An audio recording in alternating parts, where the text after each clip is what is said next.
Hello, my name is Natalie Lopez, and today I will be discussing the outpatient setting at Dimmitt Regional Hospital Rehabilitation Clinic located in Crystal City.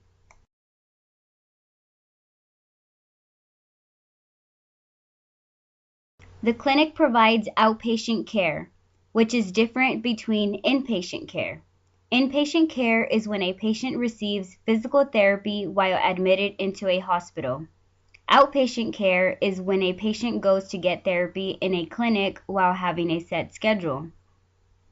PTs, PTAs, and aides work together as a team in order for the patient to achieve their set goals.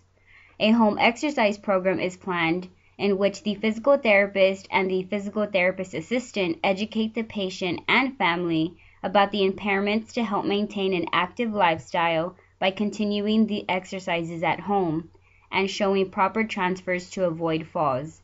This enhances the ability to return to employment, school, and independent living.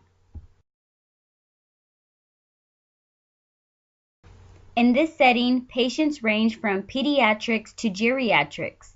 You will most likely encounter patients with orthopedic conditions such as bursitis, nerve entrapment, arthritis, bone fractures, and surgical conditions, as well as neurological impairments such as strokes, Parkinson's disease, multiple sclerosis, cerebral palsy, and vestibular disorders.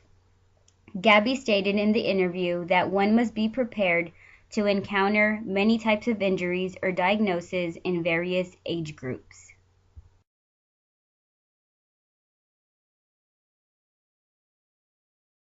Treatments typically used to help treat osteoarthritis of the hand are exercises, biophysical agents, and joint protection. Exercises help improve flexibility and range of motion, reduce joint damage, and pain. The paraffin wax helps reduce pain, stiffness, and loosens up your hand and finger joints before exercise. Patients with hemiparesis due to a stroke benefit from constraint-induced movement therapy. The unaffected side is restrained to force repetitive movements of the affected side to affect plasticity of the brain and improve its function. Movement and exercises can help reduce muscle stiffness and pain. Transcutaneous electrical nerve stimulation, the TENS unit, sends electricity through the skin into the nerves to help with pain relief and is used to strengthen weak muscles. Since Texas does not allow patients direct access to physical therapy, a physician must refer the patient to receive physical therapy. The physical therapist will begin by examining and evaluating the patient in order to decide the diagnosis and prognosis, which is the plan of care. Then, the physical therapist communicates with the physical therapist assistant for treatment to begin. After a certain amount of visits, the physical therapist will complete a re-evaluation. Once the patient reaches the set amount of visits, the physical therapist, whom is the only one, will discharge the patient. The physical therapist is also in charge of supervising the physical therapist assistant. On the other hand, the physical therapist assistant will carry on with the interventions, which follows the plan of care made by the supervising physical therapist. The PTA will do a daily documentation entry of the patient's progress and collect data of the tested measures to measure the goals they are trying to reach. The PTA will be the only one whom interacts more with the patient but will communicate with the healthcare team due to patient's progress. I had the pleasure of interviewing physical therapist Gabriela Ortiz. Gabby was pleased to assist me in getting a better understanding of the outpatient setting in the rehabilitation clinic. Gabby has been a licensed physical therapist for 5 years now, but mentioned being an aide for 5 years prior getting her license. She is the physical therapist supervisor, which is responsible for the supervision of the physical therapist assistant and manages the clinic.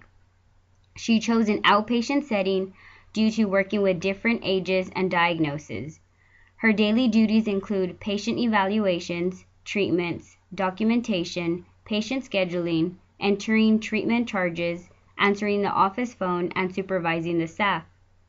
When asked what is expected from a starting PTA, she stated that the PTA should be comfortable and competent enough to work with various age groups and different diagnoses.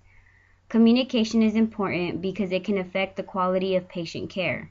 Teamwork is required in order to ensure the patient safety and achieve the best results possible to improve quality of life. There is constant communication between the PTA and her secretary. The most changes Gabby has seen during her time practice from an aide to a physical therapist is insurance, billing, and coding. She mentioned that the time spent doing documentation is much more than she expected prior to entering the profession. She also mentioned that the setting is challenging due to various diagnoses and surely keeps you on your toes. In conclusion, I'd like to emphasize that having the gratification of being able to work with the physical therapist, Karen Richardson, and getting the chance to complete this interview has helped me become more confident in continuing to pursue a career as a physical therapist assistant. Having the ability to help others to attain or regain the ability to walk and carry out their daily life activities leads to a great feeling of satisfaction. I hope one day I will be able to contribute my work with others. Thank you.